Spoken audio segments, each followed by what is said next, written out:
નંબરના ચશ્મા કે ગોગલ્સ પહેરતા હોય તો આ વિડીયો તમારા માટે છે। ઘણા કસ્ટમરની કમ્પ્લેન હોય છે કે ચશ્મામાં સ્ક્રેચ બહુ પડી જાય છે। આના બહુ બધા કારણ હોઈ શકે છે। તમે કઈ કંપનીના ગ્લાસ પહેર્યા છે એના ઉપર ડિપેન્ડ કરે છે, અને તમે ચશ્માની કેવી રીતના કેર કરો છો એના ઉપર બહુ બધું ડિપેન્ડ કરે છે। એના ઉપર સ્ક્રેચ પડવાના ચાન્સીસ વધારે હોય છે। પહેલી વસ્તુ, ઘણા કસ્ટમરની ટેવ હોય છે ચશ્મામાં ઊંધા રાખવાની। કોઈ પણ સપાટી હોય તો એના ઉપર ઊંધા રાખવાની। આપણું શું છે, ધૂળવાળું વાતાવરણ હોય છે તો સ્ક્રેચ પડવાના ચાન્સીસ વધારે હોય છે। અને બીજી વસ્તુ છે, ચશ્માને ખીચામાં રાખવાથી। ખીચામાં રાખશો તો બોલપેન, ચીલર કોઈ પણ વસ્તુ હોય તો ઘસાવાના ચાન્સીસ વધારે છે। તો ક્યારેય ખીચામાં ના રાખવા અને ક્યારેય ઊંધા ના રાખવા। અને ત્રીજી વસ્તુ છે કે પહેરેલા કપડાથી સાફ કરે।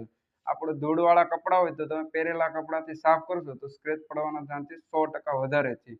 એનો બેસ્ટ ઓપ્શન એ છે કે જે ચશ્માની સાથે તમને જે ક્લોથ આપે છે માઇક્રોફાઈબર, એનાથી સાફ કરો તમે।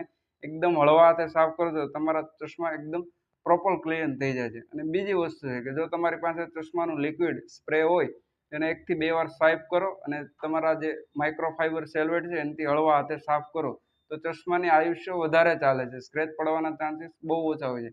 અને ચોથી વસ્તુ છે કે તમે કઈ કંપનીના ગ્લાસ પહેર્યા છે એના ઉપર બહુ ડિપેન્ડ કરે છે। ઝાયસ છે, એસિલોર છે, હોયા છે, આવી સ્ટાન્ડર્ડ કંપનીના જો તમે ગ્લાસ પહેરો છો તો ચાન્સીસ બહુ ઓછા હોય છે રેગ્યુલર કરતાં।